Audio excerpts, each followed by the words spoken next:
afternoon and the evening. It's the Wayne World Podcast. You know what it is.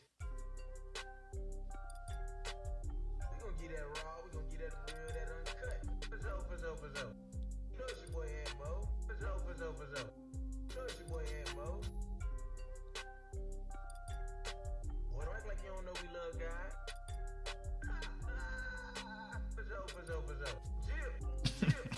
For so. Alright, man, let's get into it. You know what I'm talking about?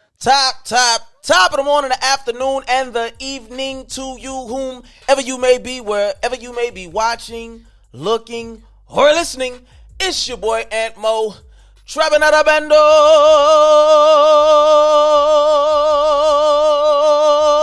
Whoa, let me with your big baby. And welcome to Wayne's, where it's my middle name on Timbat. And man, welcome back for another week of the Wayne's World Podcast. You know what I'm saying? I got my boy Randy C. Mays in the building. That my whole man. I got one question before you start though. Hey, hold on. Before you go into it, why you be cut your name off? Why you cut your little saying off more and more every week? That boy say, Randy C. Mays, my whole A, folk. What you got for me, folk? Hey, can we cuss on here? Hey, folk, Silver Saint said they gon' ride if we cuss some more on here, folk. They gonna catch a handy van over here? We cussing on here, folk. Now it's time to see the world. Yeah, man. But listen, man, we want to welcome all the Wayniacs. I love you from the bottom of my old corazon, you know what I'm talking about? That way. And all the first time and casual listeners, you come on back round now, yeah. You show them boys how you do it up in Harlem down, boy.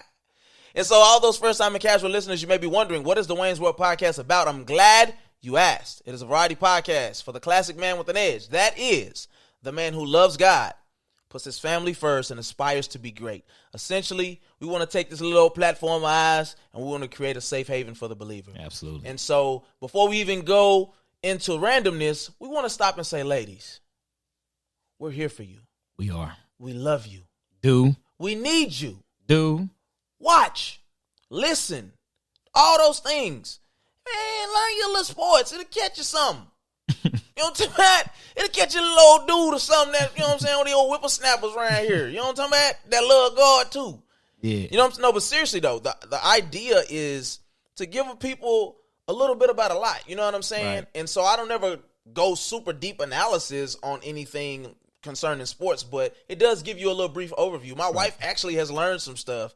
And it made her a little more interested in football. So I digress. Ladies, we want you to tap in with us, you know Please. What I'm saying? But we have to pick our demographic because otherwise we just out here fishing for something we don't even know we're fishing for. That way. So anyway, with that being said, today's podcast is Guilty by Association. Yeah. And so that is where we take a deep dive into the movie American Skin, all of the dynamics of that movie and what made it so powerful, how it spoke to us. And so we look forward to going into depth with that with you all. But with that being said, let's get into some randomness. You know what I'm talking about?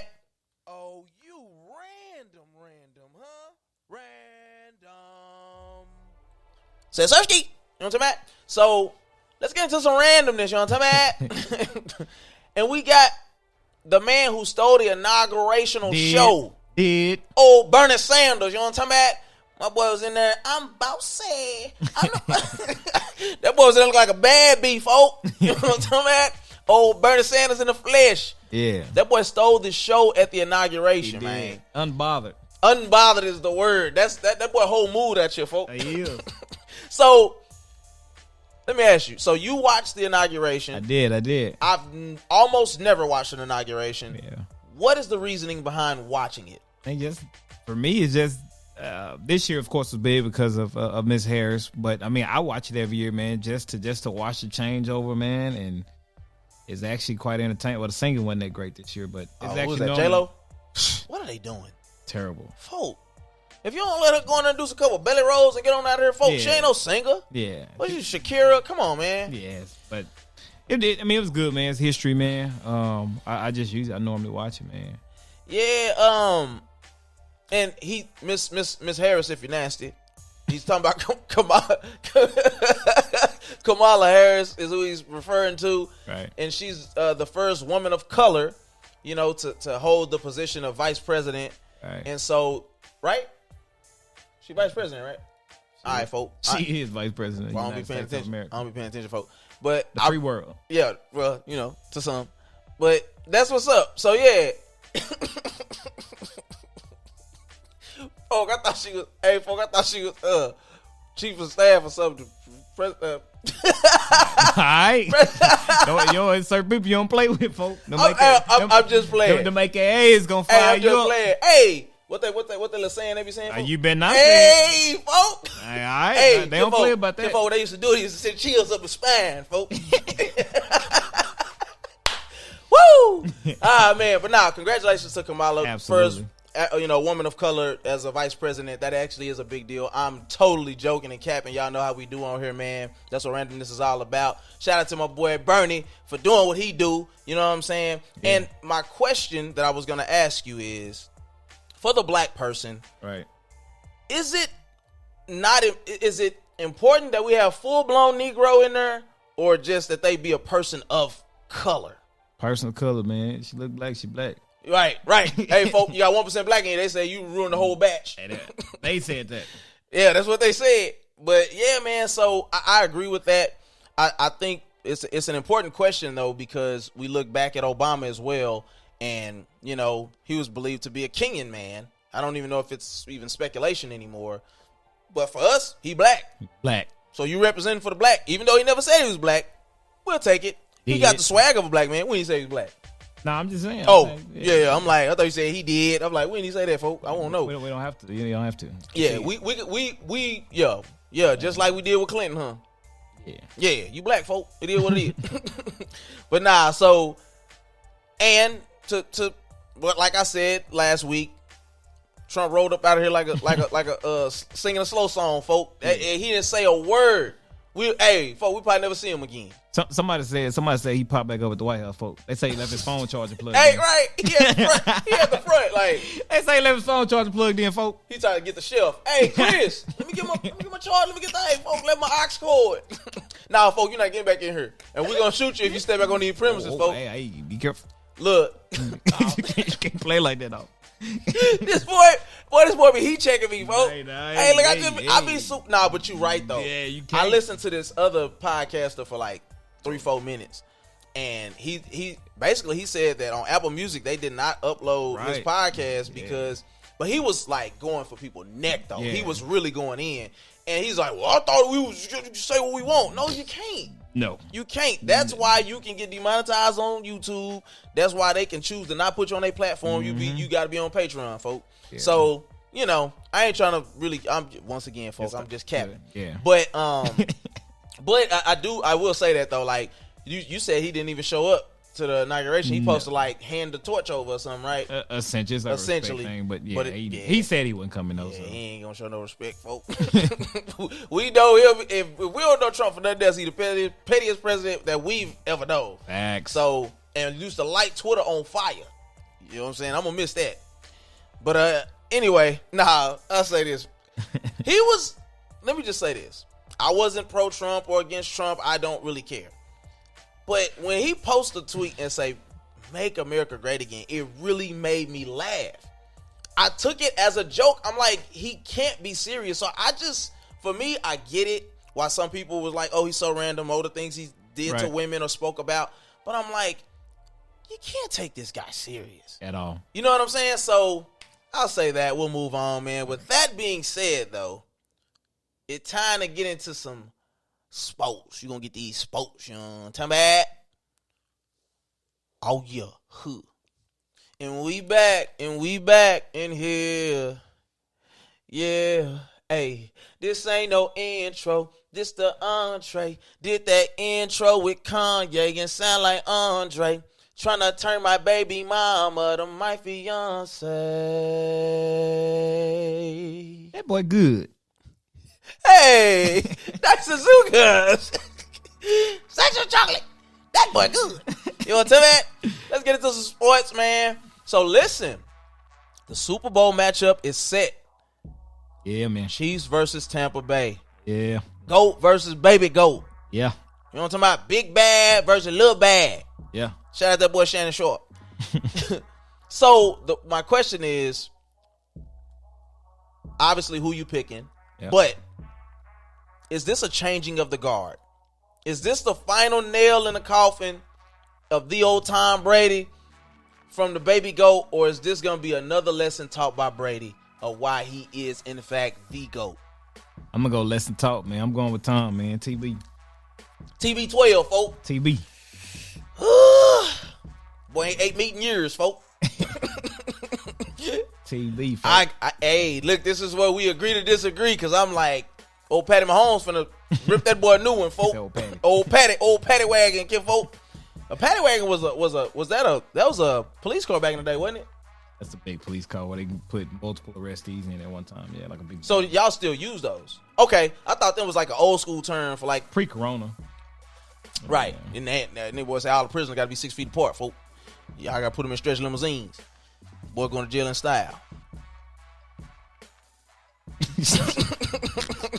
But nah, I think Thomas did a phenomenal job. I can't lie.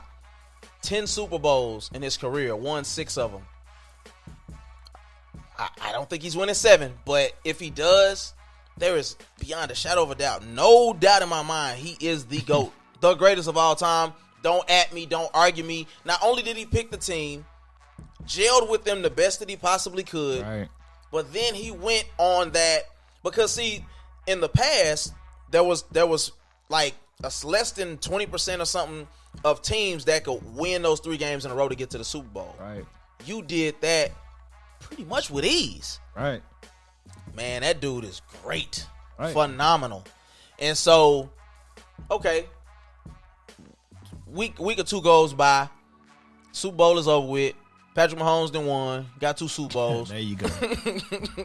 He done won 2 Super Bowls. You know what I'm talking about? I'm going to Disneyland. Confetti come down. There's a dead space. Yeah. Where no sports are going on whatsoever that matter. Because for me, I didn't focus on basketball until after the playoffs, after the Super Bowl. You know what I'm saying? And typically, wasn't nothing really going on. Stuff don't really pick up until right before All-Star break, essentially. And so, growing up, did it matter to you that break that you essentially have up until training camp starts? Or was it just business as usual for you? It was business as usual for me. I mean, for me during that period, you had track season and other stuff like that. So Facts. That really wasn't I was big. For those of y'all who don't know, old Randy C. Mays had them old Jets, folk. Still got him, folk. He calling folks out. Call him out. Yeah, Doc. That boy told me that and showed me that old film. That boy had on the old white suit. Boy had that headband on. Killing him. That boy was hawking, folk. He got the long strides, folks. Kill him. So funny, but it was dope. That boy was out there burning the boy for real. I was like, okay. You know what I'm saying? I ain't gonna cap. I was fast, but I wasn't running down boy like that. You know what I'm talking about? I would just keep it a stack. You give me a head start though, you ain't gonna catch me. That's on Mary Had a Little Lamb, folks. But nah, man. I'm looking forward to it though. I'm looking forward to the Super Bowl, man. I might do something at the crib. I think it would be fun, man. I haven't did nothing in a long time. So, shout out to everybody that's a part of that, man. Super Bowl is going to be live. Right. Don't look like the Mavericks going to do nothing. It is what it is. Cowboys still suck. Man, we moving on. We come back, folks. I'm depressed. When we come back, you know what I'm talking about? We're going to get into the meat of this thing. You know what I'm talking about? Yeah, man. Yeah, and I'm out. We back, man. And it's time to get into that old meat. You know what I'm talking about? And so for today, we got a nice weighty topic for you guys, man. And it's about the movie American Skin. Came out January 15th. That's Martin Luther King weekend. So right on time. Right. And so just to give you a synopsis, it's about a Marine vet who's attempting to reconcile his relationship with his son, his teenage son, about 14 years old, after him and his wife had got divorced. One night, essentially, while he was picking his son up from a friend's house in an affluent neighborhood, the son, the cops pull him over. It seems to be that they are profiling him, they're being racist or whatever. Right. Series of events happen. His son really kind of acts out of turn a little bit. Depends on how you view the situation. Right. And is killed. A year later, nothing happens to the cop, and they go to fight it, but nothing, you know what I'm saying? But nothing comes of it. He's still acquitted, and the guy pretty much loses it and holds up a police station. And so it was a magnificent movie. Let me say that before we go to IMDb or anything. It was executed to perfection. Absolutely. Shout out to Nate Parker for American Skin and everything that you did for the culture. Amazing. and speaking for everybody. So with that being said, it is so Nate Parker is one of the people that is the guy from Great Debaters. He is from A Birth of a Nation. Right. He's been in quite a few movies. So this is his, if I'm not mistaken, his second independent movie that he wrote, helped direct and produce and all of that, right? So we wanted to tell y'all as a staff, as a group, that it is very important that y'all go rate rated higher on IMDb. Yes. Because I actually heard one of my clients at the gym say, "Oh, don't pay attention to the rating. That's black people. They don't rate it well." Let's go against that grain and go show this movie some love. Correct. Because it deserves to get a lot of respect. It deserves to be viewed anywhere that it can be viewed. And we don't want something as small as a rating to take away from the impact that it could possibly have on our culture right now. Absolutely. And so the reason that is so important is because, like I said, in 2016, he made A Birth of a Nation. Right. And it was pretty much about Nat Turner and, runaway slaves and pretty much the rebellion of slaves at a time. And he told it as accurately as he could, and it was rated very poorly, and it wasn't supported by the masses. Right. And it was a great movie, an absolute great movie. But we know how it goes sometimes when stories are told from a certain perspective, it's not supported. And so we want to be the first to say, don't buy into that narrative. Make sure that you do everything you can to go support this movie, buy it, recommend it, tag them as at American Skin. At American Skin, the movie, and they are very accommodating and right. You know what I'm saying, retagging and all of that, Absolutely. so reposting. So we wanted to show the movie some love, right. And we are definitely molding this piece of the meat around Correct. That movie. So we're going to go into some details to kind of give you guys some fillers, and you guys can go, continue this dialogue with us throughout the week in social right. media, etc. Absolutely. So we wanted to say this. First of all, this movie did the best job that we have ever seen. Correct. Of telling every side of a story. That's it. I said it told four sides. It told the story of the white person, the black person, the officer, and then somewhere in the middle of all of that is the truth. Right. Right? Because when you look at when officers do certain things, or when, revolts happen in the black America, or white people stand by and act confused, or they join the fight, there's always this, everybody is expecting everybody to see it from their perspective. Right. And that is not the case. For us to be able to grow and mature as a people, as one human race, we are going to have to start seeing beyond what we think and feel. Correct. Right? And so you spoke to a piece and you said you didn't have a problem speaking to it, was there's certain things that happen. Correct. Within the realities of being caught up in the moment of a high-speed chase or a shootout or a drug bust, that when officers say certain things like, "I'm scared," correct, it's not accurate. Not all the time. Not all the time. Right. Not all the time. You don't have to go into detail on situations you've been in, but right. Tell me, just based off of human science, why you say that. So when you're in your body recognizes a threat of danger, right? Like it's natural. We all feel it if somebody startles us, or we're generally scared or something. We think something's about to happen. So sometimes the adrenaline kind of protects you from doing certain things, right? Right. Like sometimes people have actually been shot. They didn't know they were shot until they saw it, right? That's your body protecting. And he's referring to the fight or flight method, right?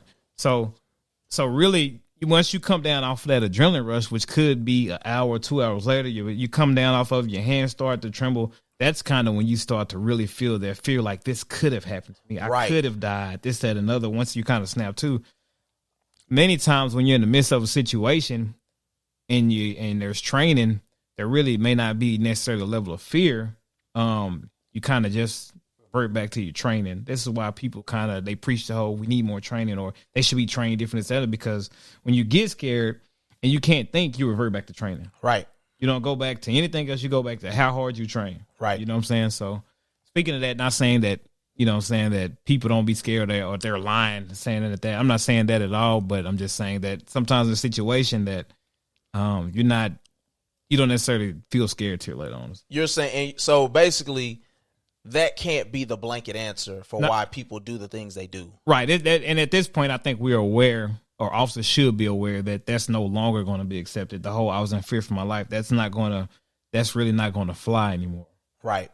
Even I thought that they had something. I think we know that 2021, that's not going to fly anymore. Right. Right. So, like we said on the last one, how we're going to truly be able to gauge the growth is when something happens. Next critical incident. Exactly. Is somebody going to be held accountable to the fullest extent? Some people were saying like, no, you go to jail for life or whatever, whatever it may be. Right. But it has to be above and beyond just over the top, unnecessary. You know what I'm saying? And so it kind of gets really muddy. So we just hope that overall, speaking as a citizen, as, civilian, that there is some proper precautions taken. That's anybody. You know what I'm saying? And so one of the things you were speaking to was, a lot of the times it's kind of like you hear stories about when a mom, her baby was trapped under a car. There you go. She picked up the car. Correct. And then when her baby got free, she broke every bone in her body. Like, she collapsed. And so there's adrenaline that pumps in where it's survival. You're doing what you know to get somebody or yourself out of a situation. And who's to say, like he said, not that everybody's lying, because some people truly may be scared. And correct. Absolutely. I'm the one who says, you probably need to go to a desk job. You probably need to go somewhere else, because being in the thick of it and not being able to use that training and you know what I'm saying, and refer back to what you've been taught is it can't be accepted anymore. Nothing wrong with having the fear, right? So courageous is what you do after fear. If you allow fear to paralyze you to where you can't perform and do your duties in the manner that you should, I say go find a desk job. You're going to get scared sometimes. When you're outside of a building, you have time to think, you hear those shots going off. Right. And you got to either make entry or you got to run towards those gunshots because that's what you get paid to do while everybody else is running away. Right. There's a level of fear there. You have to be able to think and function through that fear. And when you can't do that and you revert back to some nonsense or you do something over the top, at that point, it's time to find a new job. Right. Yeah. Right. Just be able to function in your fear and still make the right decision. So looking at this movie. Yeah. I mean, it was, now, spoiler alert, we are going to give you the nitty gritty, the ins and outs. We're going to give you the ending of this movie. Surprise, a black man takes over a police station. What's going to happen to that man? He's probably going to die. So I don't want to ruin that for y'all like that, but he don't live to tell his story, okay? But I think, man, it's something to be said that in the movie, the officer said, what happened after you shot my son? He said, I went home. Yeah. And it hit me because it was like, yeah, you're alive. That's one thing. But you did something and it could have been rightfully done or wrongfully done. But you got to go home and get your thoughts together. You know what I'm saying? Get your story together. You got to see your family. Right. And it's just the fact that some black people, once again, just wish for doing less they could have gotten that type of opportunity. Right. You know what I'm saying? And so I think it doesn't necessarily speak to white versus black, because there are black officers, there's Hispanic officers, there's Asian officers. Right. It speaks to the level of the hierarchy of a system that is within a police, whatever. And it's nothing wrong with that, because at the end of the day, I keep telling people, I'd much rather have police than not have police. Correct. You can say whatever you want to say. You can call me whatever you want to call me. But I'm at a point in my life, I'm not trying to take the law into my own hands. And I mean, come on, listen. You get a gun, you protect your family, that you make sure it's registered, you do what you can, right? But at the end of the day, they're here to protect and serve. Don't assume that every officer is the worst officer in the world. And don't assume that everyone is your best friend either. We are a melting pot of people, and we put ourselves in situations every day, and our life experiences, I think, it showed more than anything with American Skin. It's showing you the perspective of all these different people coming together. That number one, they were all unified under the badge, which can be a great thing at times. But then it also showed the female officer who was of color that said, well, but what about me in the situations that I've been put in and the tough things, you know what I'm saying, that I've gone through, you know, because especially being men, sometimes we can get this perspective of we have this ultimate hierarchy and then everybody else falls under it. And obviously it's only male and female, but it did such a phenomenal job of making you see that, even with a Hispanic officer with a Hispanic inmate that was in there, and they both looked at each other like, you're a disgrace to our race. You know what I'm saying? Like, it was a powerful piece, man.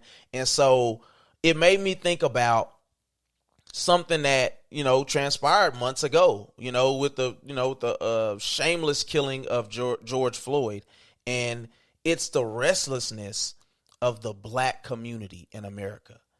Because he said something in the movie when he was talking to his ex-wife. She called him and she was trying to talk him down. Yeah. And she was, and I knew at this point though, it was too late. Right. He had done too much. Correct. You pretty much imprisoned an officer and then imprisoned a whole station by force. Like, there's no way out of that.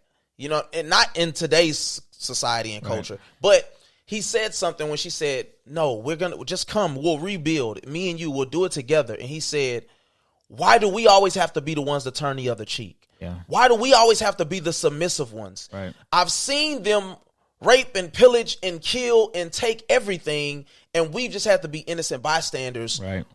It's time that we even the playing field. Right. What do we say to the black man, the black woman who has lost a child? Yeah. You know, Pastor, I didn't even know this, but you said this. Dr. Goins has lost a couple of friends to that. I didn't know that. That's right. You don't know how closely related to people, and when they speak, how important a matter is to them. So what can we say to those people who feel hopeless, who feel like their only option is to loot or to kill or to do something foolish that may not let them come home at night? I don't have any words of wisdom in that area, man, because unfortunately, we do stay quiet. Nothing happens. But whenever you make a little noise, stuff seems to start to move a little differently. I don't agree with the looting and setting stuff on fire and destroying property, and I surely don't agree in people getting hurt. But I'm like, I don't have any words of wisdom to tell you. I can't tell you how to feel. I can't tell you how to hurt. I've never experienced losing somebody to the hands of somebody who's supposed to keep me safe. Right. So I don't have any. I don't even want to pull something out of my behind. You know what I mean, to offer anything there, man. I don't know what to tell you. Right. And that's very true, and that's very powerful, because we don't want to sit on here and be a platform that is just opinionated and shooting crap and just, you know, hot click button stuff. Yeah. That's not what we do. We want to offer real solutions. Right. We want to give you real perspective. You know what I'm saying? But I will say on this flip side, and you kind of gave me this piece last night, there is a check and balance to any system. Absolutely. And so there are certain things that we can do, but we have to do it.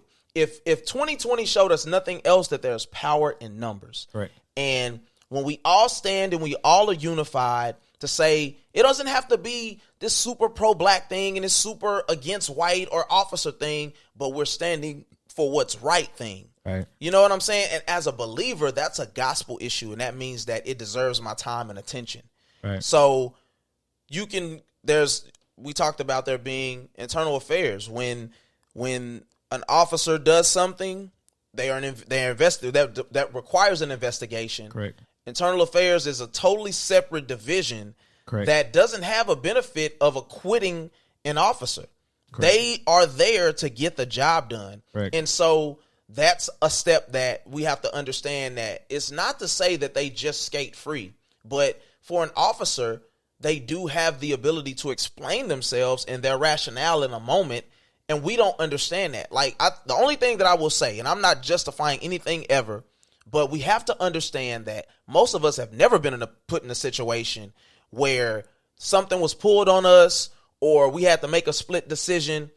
I'm not justifying it. Please let me say that again. But we have to understand that there is a certain level of danger that does come with a job, period. That's all I'll say.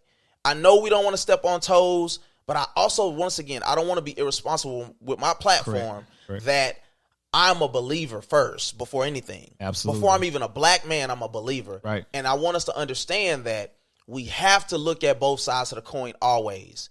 Right is right and wrong is wrong, yes.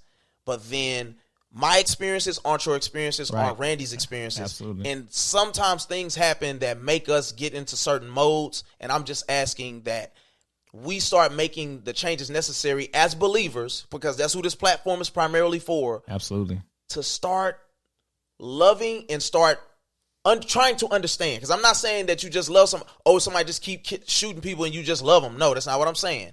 But let's not jump to being their enemy first. Right. That is the complete antithesis of the gospel. That is not what we stand for. So there's that. There's the Department of Justice that can step in and take over a whole department. And further investigate, and you know what I'm saying? Like, make some changes that even the local authorities can't come against. Right. Getting attorneys and actually bringing suits and different things against people. The city council. You know what I'm saying? Like, you know, I know that a lot of people say, well, I've heard cops say, well, you don't pay my salary and things of that nature. But there are still certain organizations that we're talking about doing things where we can come together in numbers, have an impact, and still not look crazy or put ourselves in harm's way. Like, once again, so that we can come home to our families. Right. Look at some of those options as ways to do things, and don't grow weary in well doing. Correct. You know what I'm saying? Right. At the end of the day, love truly does conquer all. So let's look into that. And so, with that being said, we also look into how broad a spectrum are we looking at when we talk about the disenfranchising of black men in America, and that is depriving them of rights and privileges that are supposed to be afforded to every common man. You got to give me more. So, the Constitution says that we're all created equal. Right. But my question would be, who is we? Right. Because you can look at employment rates. You can look at certain laws and things that were put in place in the 80s. You talk about the crack era. You talk about, certain penalties that a bag of weed or, I don't know measurements like that. I do my measurements with my drugs up top of my head. But certain measurements of cocaine was getting people 20, 25 years in jail, but it was almost drugs that were exclusively in the black community. Correct. Yeah. So I guess my thing is like, and maybe it isn't a great question to pose, but is there an alarming level of disenfranchising going on in the black community in your assessment? It appears that way. It appears that way. Liquor stores, man, can't go everywhere. There's certain zoning and certain areas that certain parts of town where liquor stores are going to be prevalent. Okay, so this is actually pardon me, but this is kind of news to me, and it maybe not. So are you saying because of the power of the community, or what makes it to where liquor stores can't be in certain areas? You get what I'm saying? Like, so are you saying, like, for instance, Plano, Frisco, there isn't like a Specs or? Well, so you got to think, let's say Cedar Hill, right? Mm-hmm. Cedar Hill just went wet. I grew up in Cedar Hill my whole life. Okay. Right? Liquor cannot be sold in Cedar Hill until recently, right? When I was growing up, Cedar Hill there weren't many people that looked like me in Cedar Hill. You know what I'm saying? Yeah, I got you. So the further south you went, so Cedar Hill, then they moved a little south to Midlothian. Mm-hmm. We came to.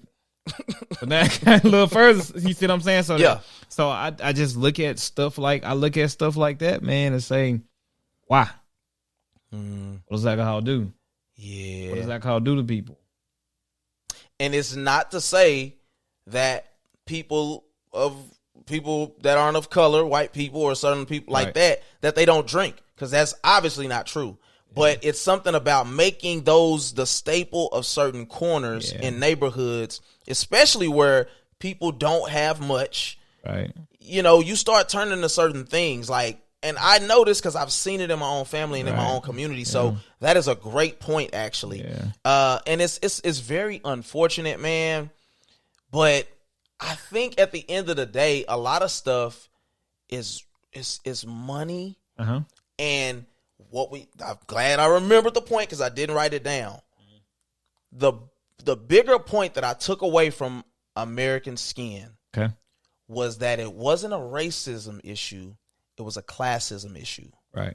What did the officer say when he when they had him chained up? Right. And he said, you know, he was giving him he said you were in that car, basically that raggedy car, in that neighborhood at that time. Right. You don't belong here.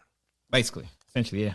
If he would have been in any other car, even probably being a black man, it wouldn't have been a problem, because now it starts to make sense. Right. You know what I'm saying? But you being in a busted up car at this time of night in this neighborhood, no, sir. And he made a valid point. Yeah. What actually ended up happening is when he was giving his perspective, he was able to give you facts, solid facts that any officer would agree and stand on. How can we prevent crime if we're not stopping people? Right. How can we have to look for things that are out of place. Yeah. It's called a clue.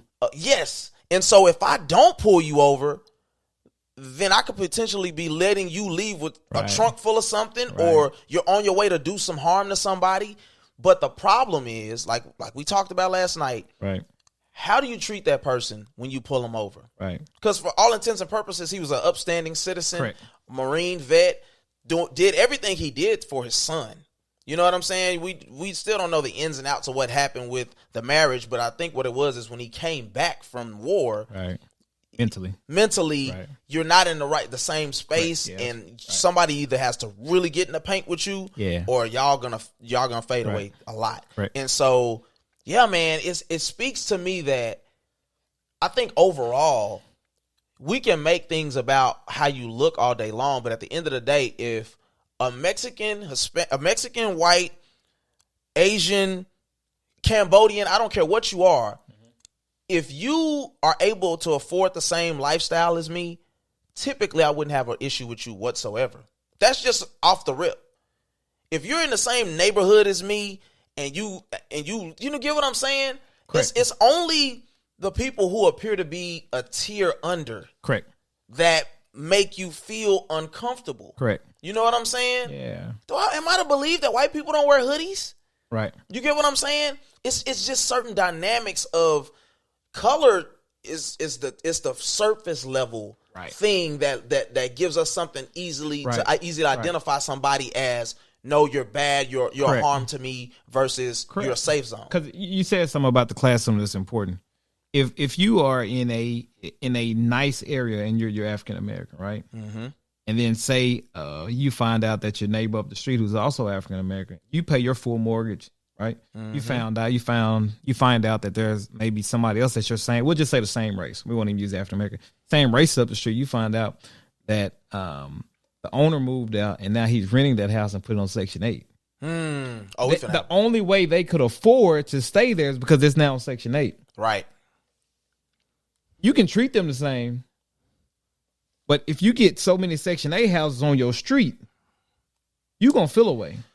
And for those of you who may not be picking up what we're throwing down, Section 8 is a low-income housing program designed to get people into better neighborhoods based off of certain circumstances. Correct. Typically, it is very impoverished people. It could be of any color, and it gets a very, very bad rap. Right. I actually grew up on Section 8. Like, we paid pennies on the dollar for rent, but we didn't stay in the most affluent neighborhood either. But my granny was very super respectful of the opportunity, and she took care of it. You know what I'm saying? So it's not to say that anything against people, No, not at all. but it's just a reality that if I hear somebody say, oh yeah, they got a new apartment complex being built. Oh, okay, that's what's up, man. I've been looking for something. Yeah, man, they take Section 8 and everything. I ain't moving over there because it's going to lease up real quick.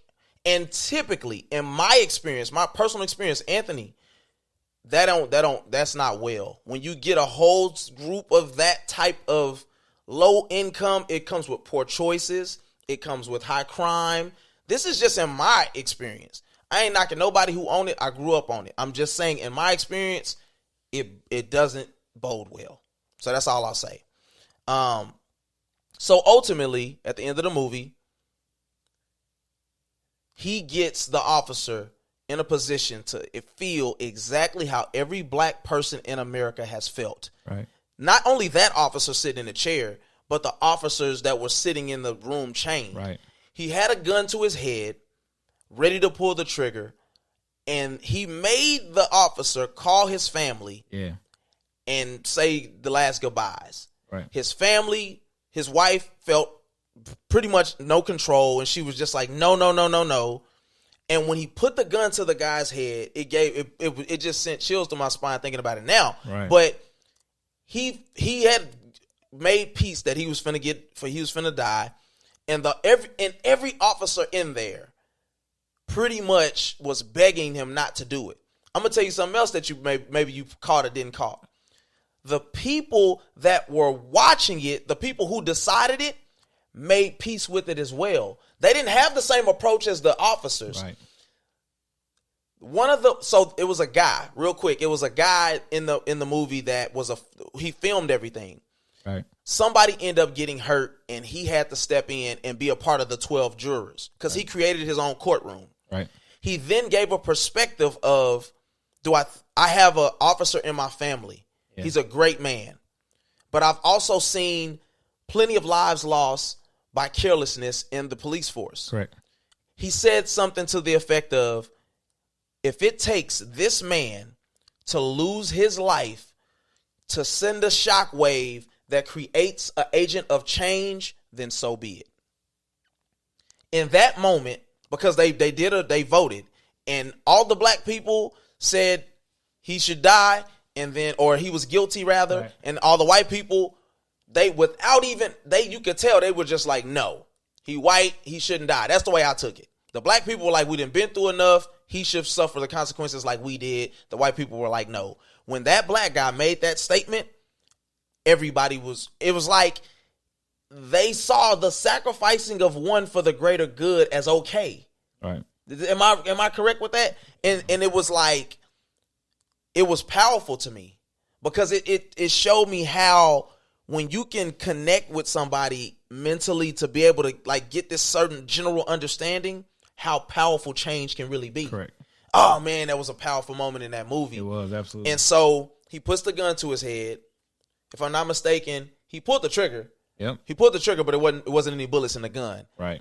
And the officer said, I thought I was dead. And he felt helpless, and the others did as well. And that could speak to us watching black people get killed on TV. Correct. And not be able to do anything about it.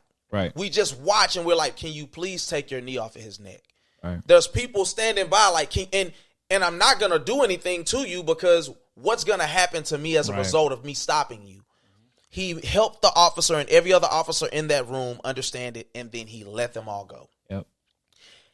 The officer at the end of the movie, it was one in particular, a Hispanic guy that I was like, ooh, shoot him. Just shoot him, fam. Like, it's not real. Just shoot him. And he had this moment with him where I think he really got it. And then the white officer that killed his son, he said, man, for the first time in my life, I see. Right. I get it. And he said, I want to walk out with you. And I think his only purpose for doing that was to try to preserve this man's life. That's in my opinion. Right. But that obviously didn't happen. They shot that man dead as soon as he didn't even make it out the building. Right. And so it also spoke to no matter how valiant the effort, right. No matter that a life wasn't lost, right. You still had to pay for that. Or the same. Where, what was the Dylan Roof Is that his name? The white guy that went in the church, killed all them people. Yeah. Dylan Roof kills all those people. They take him to get a burger. No harm is done to him.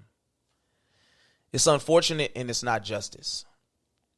I'll speak to one or two things, and then we'll get to the outro, momentous moment, and we'll get out of here. It is obvious that life isn't fair and that our justice system isn't structured properly. But this is my moment to speak to the believer and tell you that there's something called the eschaton. I've spoke about this before. The eschaton is the ending of all things. That's when Christ comes back and rights every wrong. Everything that was ever done that was unjustly handed down, in that moment, Christ will make it right. I'm grateful to be a believer because I have a hope that is unspoken of. I have a hope that can't be attained by somebody who doesn't believe, who has lived a life of pain and defeat, and they don't have anybody to call on. I have a Father in heaven and a Son that he sent to die for me that is going to rectify that thing. What did you say, Darius Daniel said about hope? Hope is a, he said that hope is a birthright of God's children. Listen, I was born with that thing. For the believer. For the believer. Yeah. For the believer. So you got to understand, the birthright comes with a privilege that precedes you. Man, listen, I got hope. Yeah, man. And so many people don't got hope. Right. I also don't want to be irresponsible on my platform to speak about all of these things and not let you know. Yeah. Hey, listen, we don't do altar calls and all of that stuff. But if you need hope, yeah, we know the person to link you with. Right. And his name is Jesus. Yeah, man.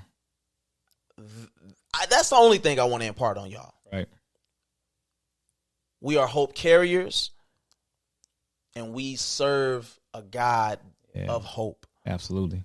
That will be actualized, not promised, but it will be actualized. So with that being said, let's move on, man, and let's get into the outro. I'm excited because we finna get into some things, dog. So let's stick with us. Listen, let's stick with us. It's gonna be good. Question of the day: are men the prize? Are men the prize, or are women the prize? Ooh, slide in my inbox. You trying to start something, man? And tell me why you think women or men are the prize. Because me and Randy C. Mays, we got subscriptions for you, Doc. Ooh. we got something that's gonna make you go, You understand what I'm talking about? So, are men the prize or are women the prize? Tell me why. Inbox us. Please. Hey, at Randy C. Mays, at The Wayne's World Podcast on Instagram. We're going to put all the links up there. Connect with us. We want to talk about this. We're going to pose this question on Friday. We want y'all to get with us and let us know. But with that being said, let's get into the momentous moment.